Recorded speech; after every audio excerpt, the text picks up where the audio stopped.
आपण पाहत आहात बागलाण वृत्तांत, खबरबात महाराष्ट्राची। नांदगाव शहरातून चाळीसगाव राष्ट्रीय महामार्ग क्रमांक 776 व नांदगाव मालेगाव नांदगाव येवला नांदगाव छत्रपती संभाजीनगर तसेच नांदगाव मनमाड महत्त्वाचे राज्यमार्ग जातात। पण या सर्व महामार्गाकडे मार्गक्रमण करताना नांदगाव शहरातूनच जावे लागते। पण शहरातील रस्ता अत्यंत अरुंद असल्याने नांदगाव शहरात वारंवार रहदारी ठप्प होत असते। यामध्ये अवजड वाहनांचे प्रमाण अधिक असते। या वाहतूक कोंडीमुळे शहरात ध्वनिवायू प्रदूषणासोबत अपघाताची देखील शक्यता नाकारता येत नाही। कारण अनेक वाहने नांदगाव शहरातून जाणाऱ्या रस्त्याच्या दुतर्फा लावलेली असतात, त्यामुळे वाहतूक कोंडी तर होतेच, पण संभाव्य अपघात देखील होऊ शकतो।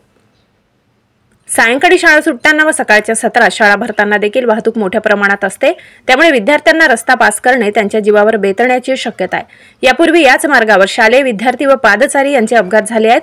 या अपघातात त्यांचे प्राण गमवावे लागले आहेत। यासाठी एकतर शहरातील रस्ता रुंदीकरण करणे किंवा बायपास रस्त्याची निर्मिती करणे अत्यंत गरजेचे झाले आहे। या सर्वच मार्गाची वाहतूक नांदगाव शहरातून जात आहे, यावर उपाय करणे काळाची गरज असून वाहतूक कोंडी फोडण्यासाठी बायपास मार्गाची गरज निर्माण झाली आहे।